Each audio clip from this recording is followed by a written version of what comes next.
Since I can remember, I have been a liar. That is the conclusion my mother made about me. After my twin brother, Daniel Benson, and I are born, she becomes obsessed with a so-called scientific parenting method. So she puts a lie detecting collar on each of us. Whenever we lie, the collar lights up in red. The moment it turns red, she presses a remote and shocks me. She says it will help form muscle memory to correct the bad character in me. Daniel's collar is always green. Even when he tears my mom's favorite clothes to shreds and calmly claims a dog does it, the collar still glows green. But I am different. Even if I just say, "Mom, I'm thirsty," the collar would suddenly flash a blinding red light. Then, a current shoots through my neck and into my body, making me tremble in pain. At first, I try to explain, but my mom always says the same thing. The machine doesn't lie. You have to feel pain to learn. I'm doing this for your own good. After being shocked thousands of times, I slowly start to believe that maybe I am truly born a liar. On Christmas Day, my mother was getting ready to take my brother, Daniel Benson, to watch the fireworks when I felt a sudden, violent pain in my stomach.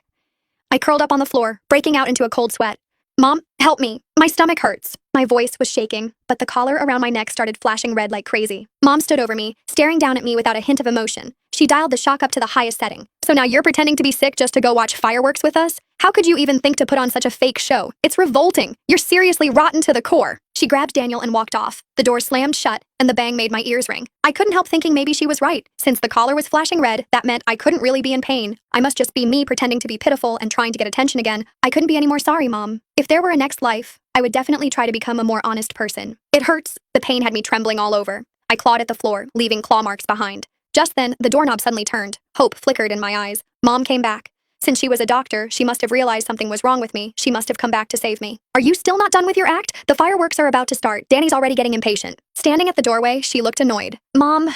Using the last bit of strength I had left to speak, I reached a hand out toward her. "It really hurts. Feels like my intestines are being torn apart." She glanced at the wildly flashing red light on my collar before crouching beside me. Grabbing my chin, she angrily snapped, "Irene Benson, how long are you going to keep this up? Lying has become a habit for you, hasn't it? Stay here and reflect on yourself." Dad's voice came from the doorway. "Honey, hurry up. The fireworks show is about to start. Irene will be staying at home, right? Should we leave her some food?"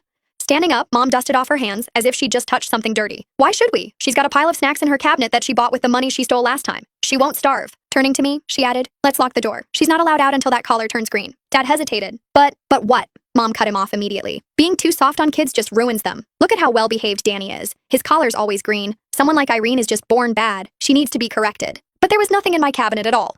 Daniel was the one who took that money back then. He was the one who ate those snacks too. He had been standing right there at the time, his collar glowing a soft green as he said it wasn't him. And Mom believed him.